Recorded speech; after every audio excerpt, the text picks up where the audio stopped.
A Central 3 apresenta o Cinema Nacional em Revista.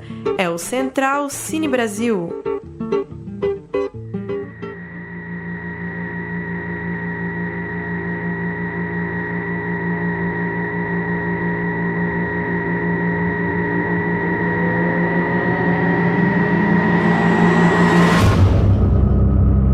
Em 1995.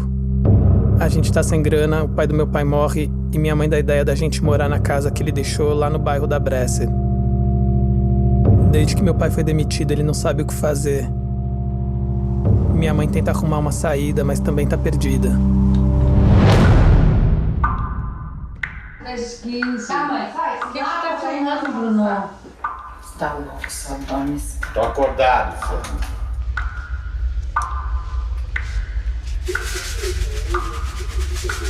A gente fica um dia chateado, não tem dinheiro, não...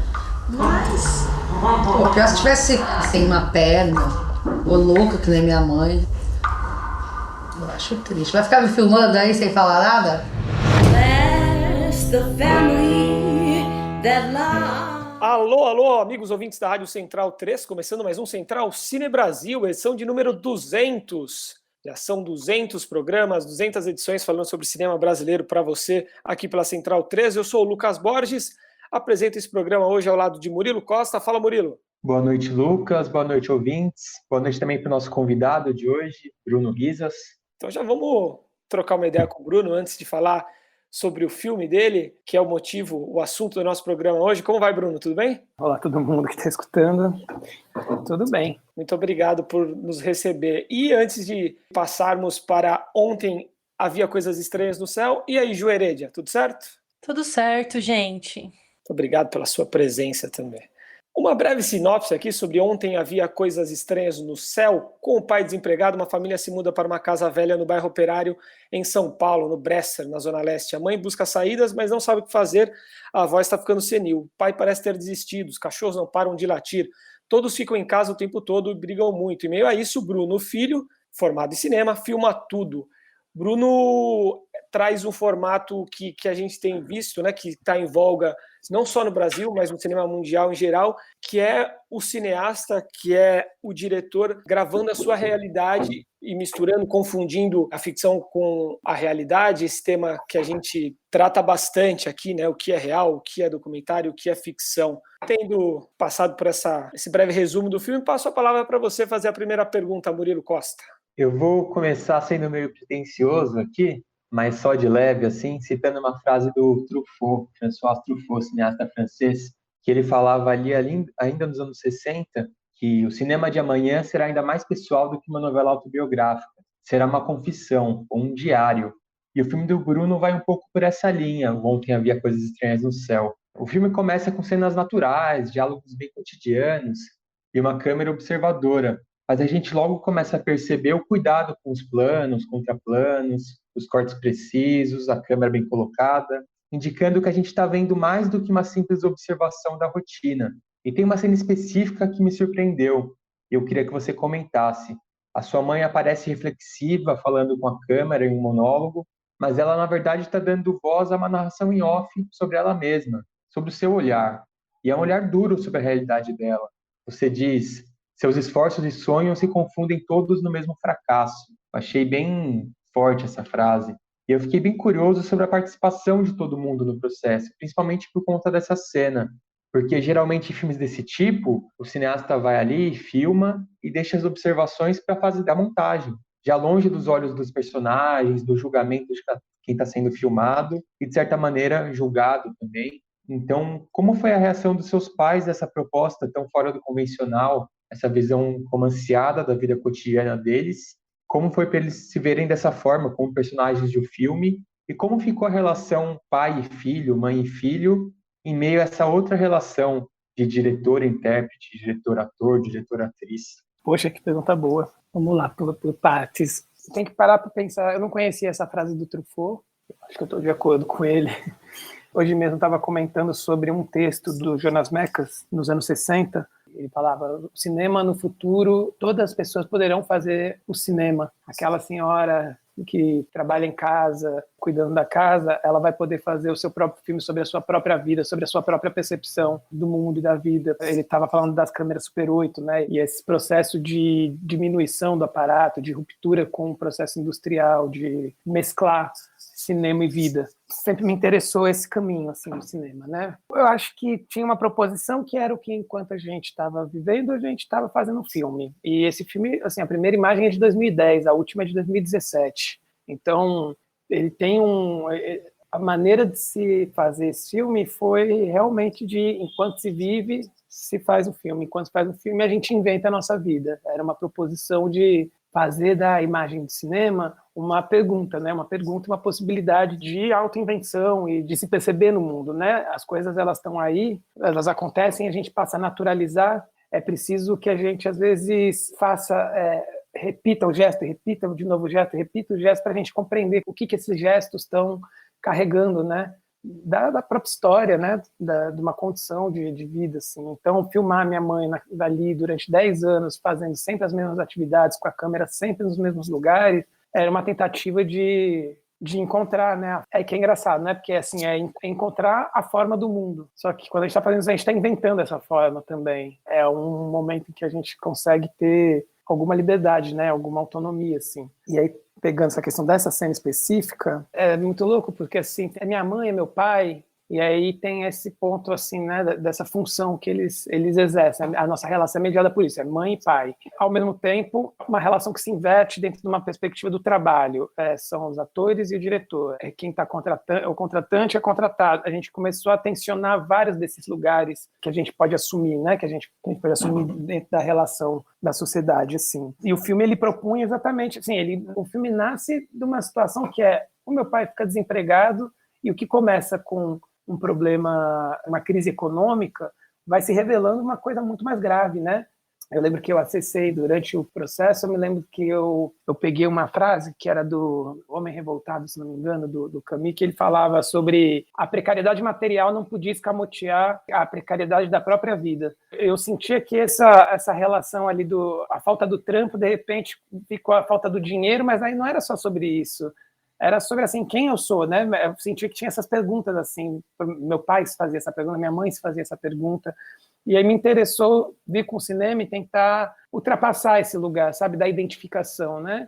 Eu queria saber quais eram os desejos, assim, né? Quais eram os desejos dessa pessoa, aonde reside esses desejos, aonde estão os sonhos e a que são destinados esses esforços, né? E era isso que me encantava, assim, acho que é isso que me encanta no cinema de maneira geral, né? Por isso eu tenho esse apego com a imagem grande, né? Porque eu fico pensando, você vê o rosto de um ser humano ampliado numa tela daquele tamanho, permite que a gente enxergue coisas que o dia a dia não deixa, né? O filme, ele se propõe a ser um filme de embate, né? Um filme de conflito. Eu acho que, assim, é uma opinião pessoal de vida, assim, que a gente só vai conseguir realmente construir possibilidades, né, de mundo se a gente se dispuser a olhar no olho da contradição, remexer as feridas, sabe? É curioso porque eles estavam sempre disponíveis, né? Quando eu comecei a fazer, ainda não era um filme.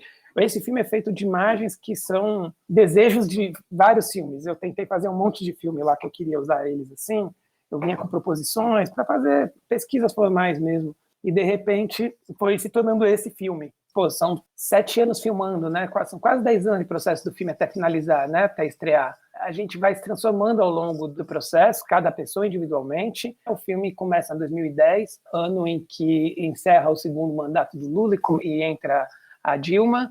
Aí ele passa por... O primeiro edital é de 2013, onde a gente tem o processo do golpe. Chega em 2017, 2018, com a ascensão de um discurso fascista. Então, assim, o mundo foi se transformando, a gente foi se transformando, a relação com o trabalho foi se transformando, a relação com o cinema foi se transformando, enquanto a gente ia construindo essas imagens. Então, a recepção deles é assim, a cada etapa era uma coisa, né? Sempre muito disponíveis, criaram consciência muito rápido de que eles estavam se tornando uma imagem. E quando você está se tornando uma imagem, está permitindo que você possa se ver e possa se compreender a sua autoconstrução, né? Onde se manifestam as coisas no mundo, né? Que dizem, você é uma dona de casa, você tem que fazer assim, você tem que viver não sei como.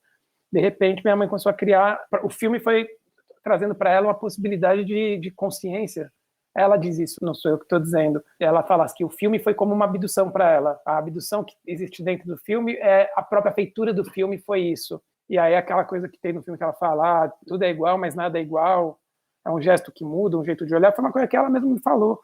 E eu acho muito impactante que depois de tanto tempo a gente dedicado a fazer isso, ela virou e falou assim, eu continuo sendo só uma dona de casa sem muita perspectiva, mas já não é mais a mesma coisa, alguma coisa está diferente. É muito forte, né? Ela voltando a tomar consciência de si própria, né? Deixando de viver para os outros e lembrando, né, que ela tem uma personalidade também, né? Exatamente. E acho que ativar a possibilidade de encontrar o seu desejo, né? A sua força de... Nem força, que não gosto de associar isso à força, mas...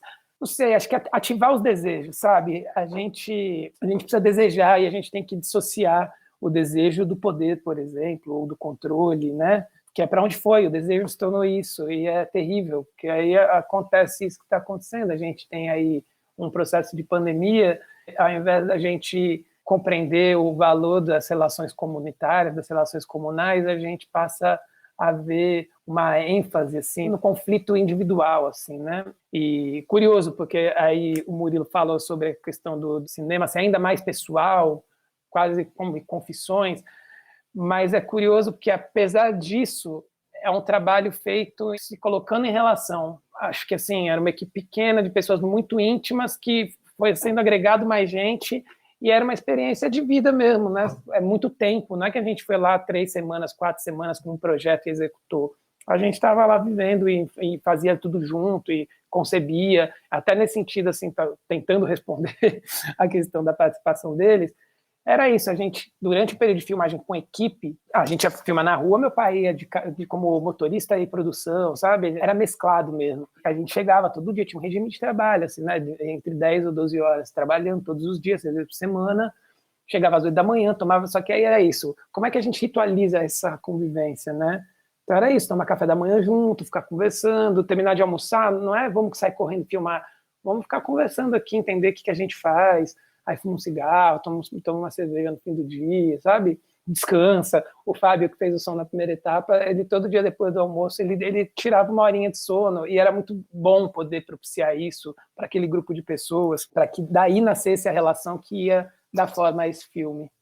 Boa noite, Bruno. Obrigada por você estar aqui com a gente. Eu gostei muito do filme, parabéns.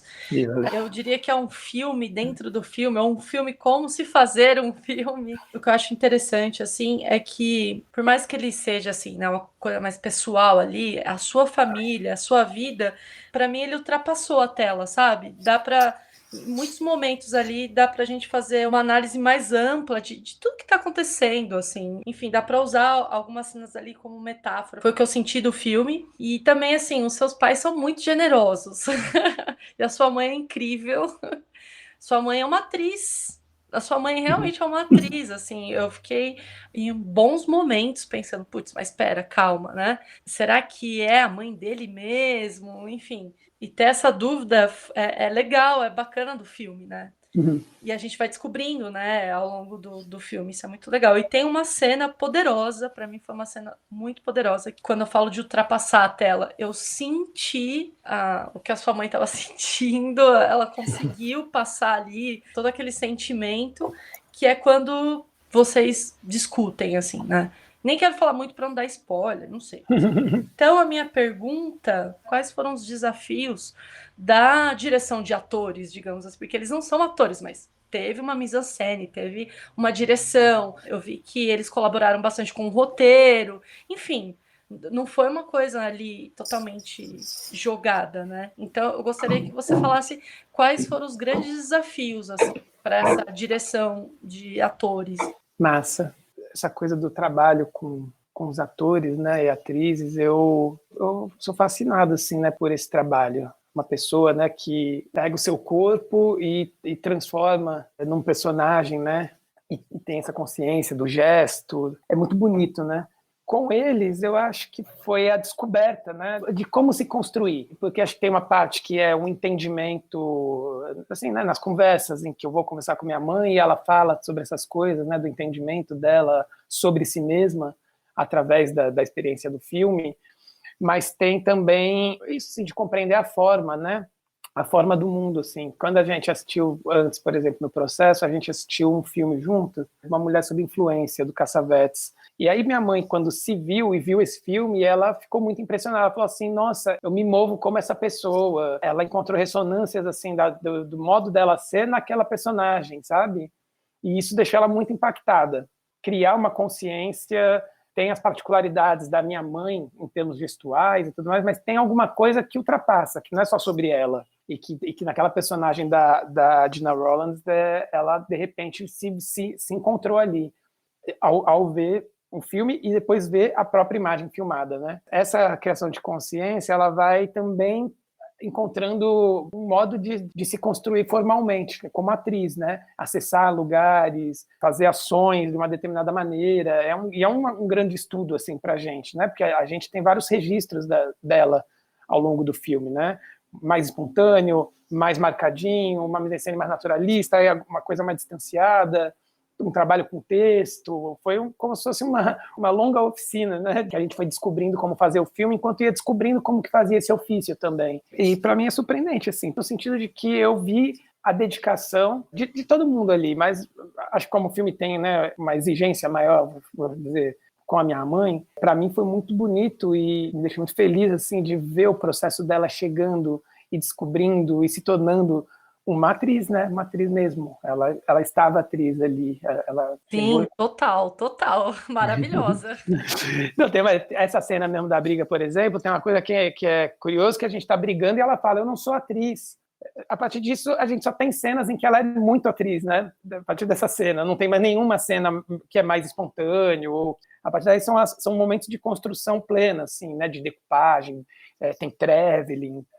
Quase uma ironia, né? No fim. A transformação da sua mãe é um dos pontos altos, né? Talvez seja a atriz protagonista da trama mesmo, né? Seja a grande estrela do filme. Ah, com certeza. A premissa do filme, lá atrás, quando eu estava começando a bolar, tentar um projeto para tentar arrumar dinheiro e tal, era a dona de casa que, vendo o seu projeto de vida fracassar, a partir do desemprego do marido, começa a ser perseguida por um OVNI e decide se entregar. A premissa sempre foi ficar assim, em cima dessa personagem. Tanto que a primeira ideia assim, era um curta que eu tinha chamado a Gilda Nomassi para fazer, a minha mãe. Até o final da filmagem, até a última etapa, eu queria muito fazer essa cena que a gente briga. Eu queria que depois que a gente brigasse, cortasse e aí repetisse a cena com a Gilda no lugar da minha mãe. Eu fiquei até o último momento pensando que talvez caberia ainda isso. Mas depois acabou que ali, durante a feitura, ficou evidente que não, que o filme tinha ido para outro lugar mesmo. Mas isso sempre foi, a personagem da minha mãe era quem me fascinava, assim, como... Isso é engraçado, né? Porque é mãe, e ao mesmo tempo essa relação com a família tem um lance de alteridade muito maluco, né? Porque, assim, eu tô falando de mim, mas eu tô falando de um outro. É muito doido, assim, porque aí eu começo a encontrar esse indivíduo Viviane ali, né? Para além até do indivíduo Viviane, aquele bloco ali de emoções, de histórias, de memórias difíceis de serem acessadas, né? Como o filme mostra, ela nunca consegue acessar, perceber isso, né? Nesse filme, em outro filme que eu estava fazendo na época, como fotógrafo, ver a dificuldade de pessoas como a minha mãe, de mulheres, né, dessa faixa etária, desse recorte social, a dificuldade de acessar as próprias lembranças, as próprias memórias, o próprio imaginário, é sempre em função de alguém, né? Isso acho que era a grande pergunta que eu tinha com o filme. Bruno, eu fico curioso pela sua expectativa para a estreia no Netflix. Se por um lado o filme parece não ter o perfil da plataforma, por outro lado facilita demais o acesso. Qualquer um sabe que quando você vai indicar um filme para a pessoa, a primeira pergunta que ela faz é: tem no Netflix? Uhum. Então, queria saber como você enxerga esse espaço do streaming se abrindo para filmes independentes, mais ousados, de linguagem alternativa, pensando principalmente no cinema nacional. Cara, eu acho que eu tenho uma relação ambígua, para te falar a verdade. É foda, né? Tem que parar pra pensar que, assim, até outro dia, a gente, assim, geracionalmente, assim, pessoas na faixa etária que eu tô, assim, não sei a idade de vocês, mas na base dos 30 e poucos anos, a gente tava lá aprendendo a ripar DVD, fazer torrent, subir, entrar em fórum, baixar, piratear software. Tinha, uma missão nisso, né? Aqui é tudo trintão, viu? Tudo passou Pronto. Fiz muito isso tudo aí que você falou.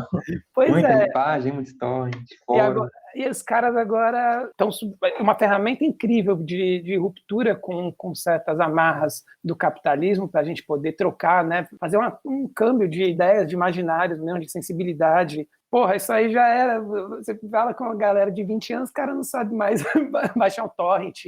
Terrível, né? Mas enfim. Aí Netflix, eu acho que entra um pouco nisso, assim, que ocuparam um lugar, o modo de se ver filmes e séries hoje é Netflix, é no celular, na hora que você está voltando do trabalho, depois você chega em casa e você assiste mais um pouquinho na televisão. E isso é uma realidade posta, com toda a problemática que isso vai trazer, né? Tirar o lugar do encontro, né? Que uma sala de cinema tem. Enfim, acho perigoso, mas tem que entender como é essa mudança dos séculos, né? O século XX era da grande imagem que você ia ver no cinema. O do século XXI é isso aí, né? É o streaming no celular, voltando do trampo. Agora, assim, por outro lado, a gente tem que pensar maneiras de difundir os filmes, né? Porque a gente fala sobre fazer os filmes e tudo mais, mas, poxa, mesmo com todo esse período que a gente teve bom de fundo setorial para produção, a gente continuou na mão dos exibidores. Fui ler um texto do Paulo Emílio dos anos 60, parecia que ele estava falando de hoje, sabe? É a mesma mentalidade, assim, esses comerciantes do cinema, assim, e é terrível ficar na mão dessas pessoas.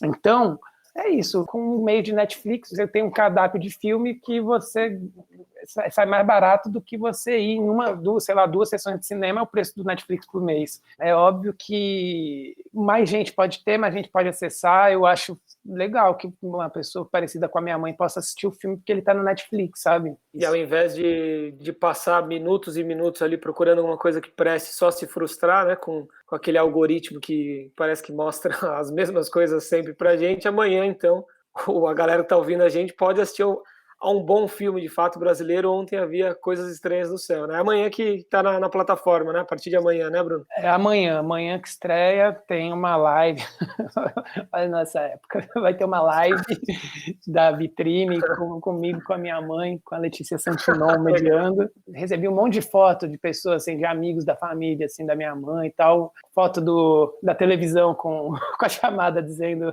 que em breve ia estrear. Isso é legal, né? Chega em bastante gente.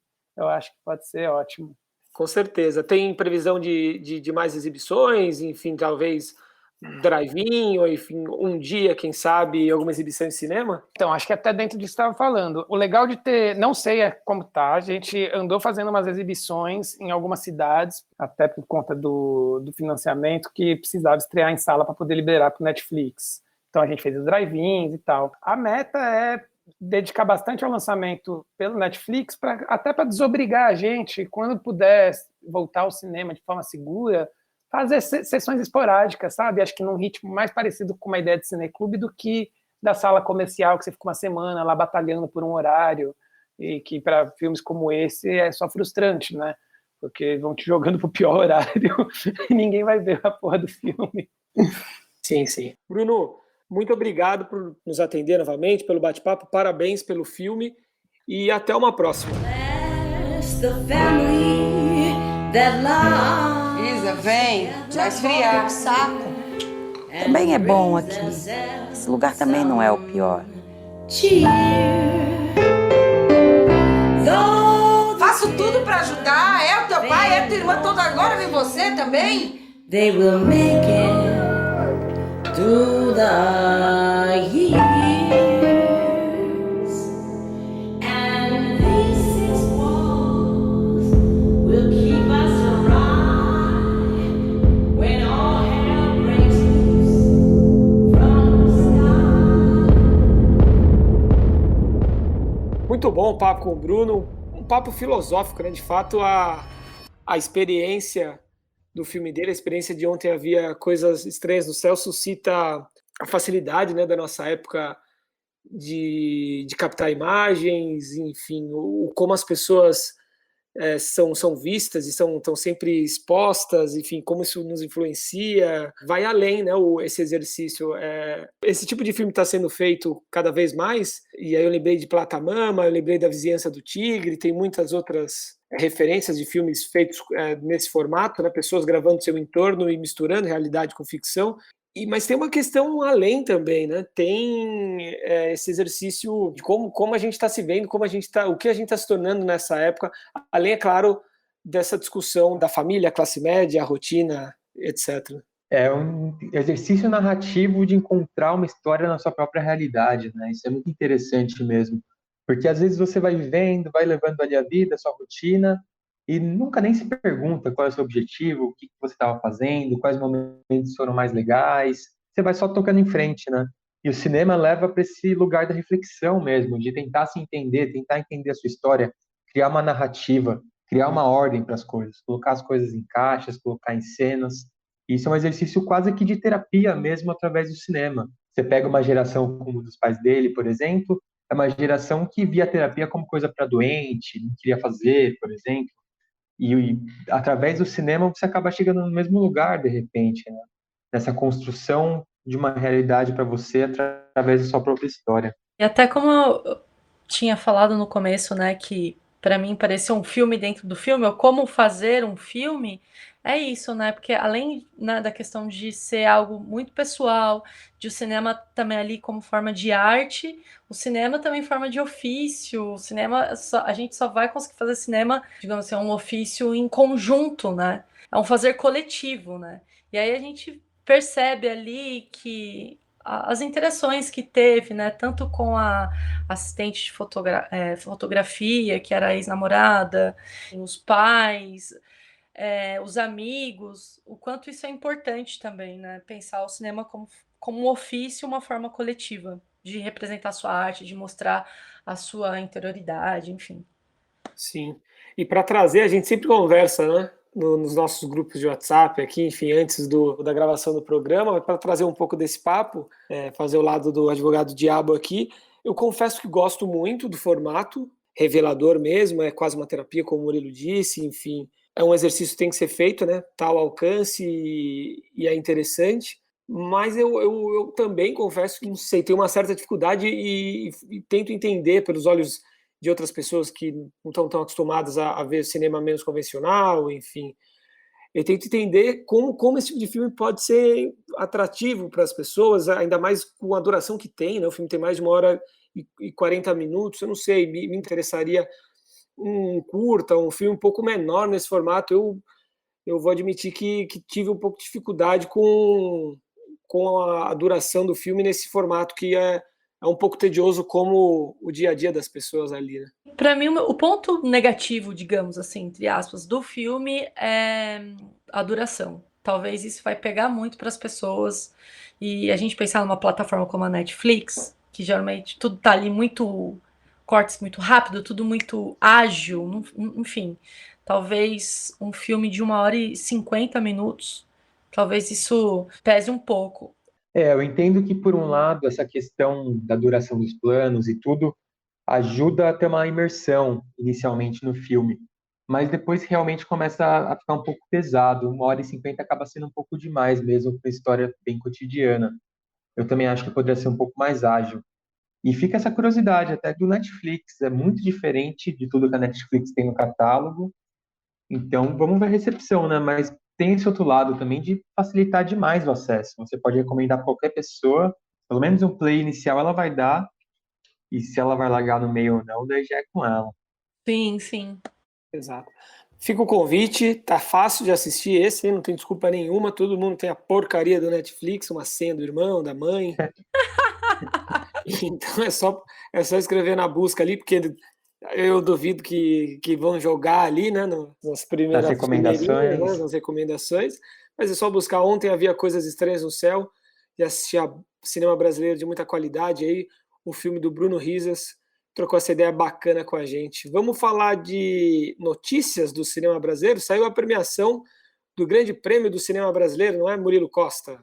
Nesse domingo, dia 11, a Academia Brasileira de Cinema elegeu Bacurau como o melhor filme no Grande Prêmio de Cinema Brasileiro. O Kleber Mendonça e o Juliano Dornelles ainda levaram o prêmio de melhor direção, e o filme ainda pegou outros 4 troféus. Ator para Silvio Pereira, o Lunga, roteiro original, montagem e efeitos visuais. O segundo filme mais premiado foi A Vida Invisível, de Karin Arnuz, que levou 5 prêmios.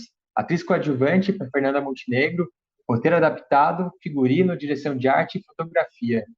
O melhor documentário foi Estou Me Guardando para Quando o Carnaval Chegar, de Marcelo Gomes, que também levou a melhor montagem, assinada por Karen Harley.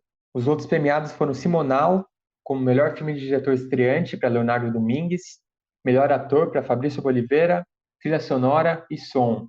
Hebe, Estrela do Brasil, levou melhor atriz para Andréa Beltrão e também o prêmio de maquiagem.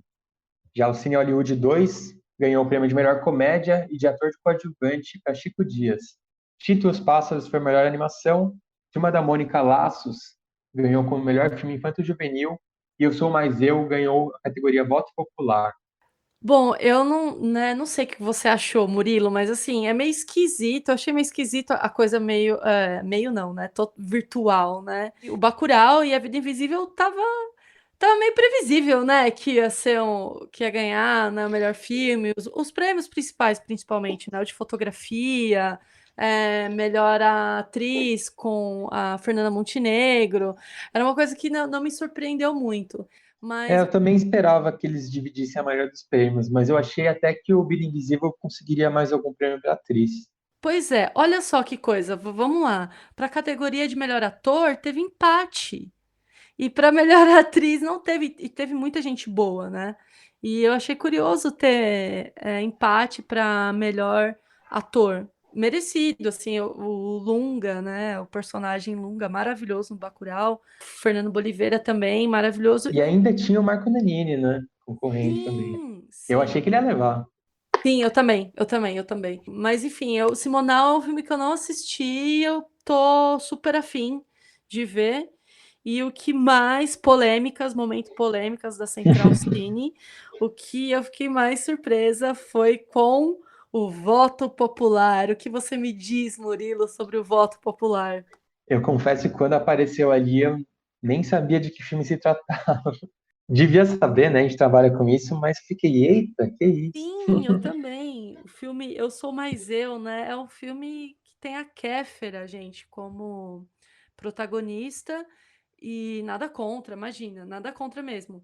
Mas eu nunca ouvi falar do filme, e aí quando a gente vai no YouTube ver os comentários no trailer, é meio, sei lá, meio triste, assim. Então, eu fiquei surpresa, assim, com o filme, e surpresa também na categoria de comédia. Eu jurava que ia ser a Dona Hermínia que ia ganhar, mas foi Cine Hollywood, mas Cine Hollywood é bacana. Ju, mas acho que entre Dona Hermínia e Cine Hollywood, eu fico com o Cine Hollywood sem dúvidas. E acho que o pessoal aqui me acompanharia. O Paulo e o Lucas são bem fãs também do trabalho do Alder Gomes.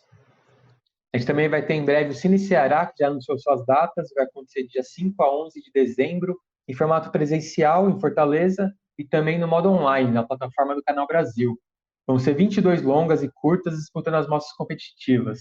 Entre eles, tem 3 longas brasileiros, 2 ficções e um documentário. Os filmes na disputa são A Morte Habita a Noite, de Eduardo Morotó, Última Cidade, de Vitor Furtado, e Nazinha, Olhai por Nós, um documentário de Belisário Franco. E nessa quinta-feira acontece também a estreia de Macabro, o filme de Marcos Prado que chega às salas de cinema depois de uma rápida passagem pelo circuito de cine drive-ins, ainda no início da pandemia. O filme é inspirado na história real dos irmãos necrófilos, que nos anos 90 aterrorizaram a região de Nova Friburgo, no Rio de Janeiro. Vamos ouvir o trailer. O diabo escolheu a nossa comunidade para manifestar a sua maldade. O diabo está aqui,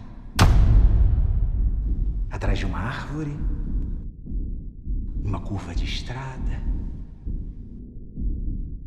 E o que é que ele faz para demonstrar a sua força? Ele mata. Então é isso, os cinemas voltando, festivais de cinema rolando também no streaming, ao mesmo tempo que as salas voltam. Quer comentar alguma coisa, Ju? Assim, eu tô ainda apreensiva para ir ao cinema, eu não sei se eu tenho coragem, mas dá saudade, né? Enfim, e as coisas precisam caminhar. Sinceramente, as aberturas do cinema, para mim, é uma questão, assim, é um dilema. Acho que vai ser para muita gente, né? Eu, particularmente, também não estou assim nessa pilha de já ir agora, de ser cobaia. E nem precisa, né? A Mostra de Cinema de São Paulo está chegando por aí, vai ter muito filme no streaming, vão ser 190 filmes, então opção não vai faltar para o cinéfilo de sofá. Para fechar esse programa, né, falando de sala de cinema, saudades de ir no cinema, nas salas do Cine Sesc. Ali Tomar na um conhaquinho Augusta. no bar, vendo filme. Nossa, que saudades, né? Depois parar ali num dos botecos da travessa ali da Augusta e comentar sobre o filme, enfim, saudades. Em breve, tá acabando. É isso aí, rapaziada. Até a semana que vem mais 200, 400, 600 programas pela frente, muito cinema brasileiro para todos nós. Até breve, um abraço.